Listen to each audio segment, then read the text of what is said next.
Sige, Fred. Feel na feel mo pa mag-swimming, ha? Baka mapansin ka ni kuya niyan. Fred, Fred, tawag ka ni Kuya.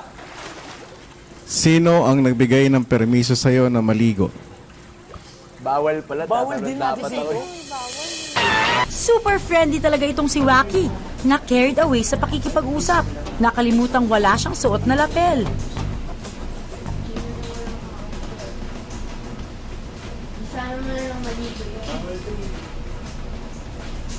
Naku, Wacky, huwag mong tatanggalin ang lapel mo hanggang hindi ka pa pumapasok ng shower. Sa bahay ni Kuya, natututo ang mga bata ng household chores tulad ng paglalaba. Nina, like, do you really know how to wash clothes and everything? Lalaban mo lahat yan? Wala kang Oo nga. Oh, diyan ka maglaba ka sa lupa. Lilinis yan. Oh, Nina, ba't ka pa nagme-makeup? Gagaling ka bang maglaba pag nagpapaganda ka? Kailangan ko na maglaba. I'm not kidding. I need to wash. I don't know how. Ngayon ka pa lang ba maglalaba? Oo. Dahil mo naman damit. Kaya nga eh. Kailangan ko talaga maglaba. May timba ba dyan? Can I borrow? Ang init pa pala. Mamaya na. Charmander pala yung kanyang ko. Maglalaba. Nina, paano kang matututo kung puro delaying tactics ka? Isa pang natutunan ng mga teen housemates ay ang proper hygiene. Kaya naman si Fred, after pinagbawalang maligo for 2 days dahil naliligo even after matapos ang shower call, kating-kati na siyang maligo. Gusto ko maligo eh.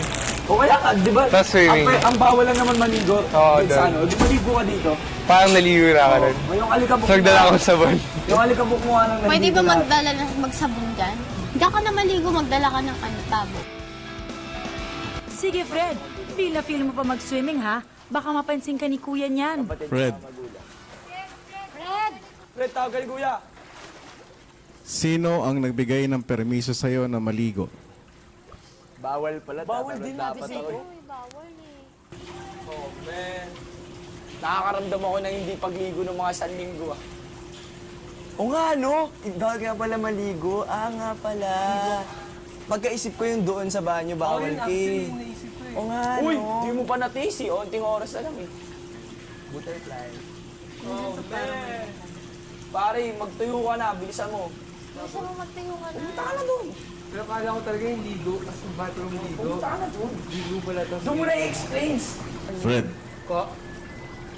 hindi ba't bawal din magsalita na walang lapel? Oh my gosh! Dalawa tuloy ngayon ang atraso mo! Dahil wala na si Mickey at na-punish naman si Gerald, kaya mag-isang nagluto si Kim. Naawa si Mikey kay Kim kaya tumulong na siya. Ang tanong, guys, marunong ba kayong magluto? Okay. Kasi, di ba pag microwave? Hindi ko alam. O foil ba yun?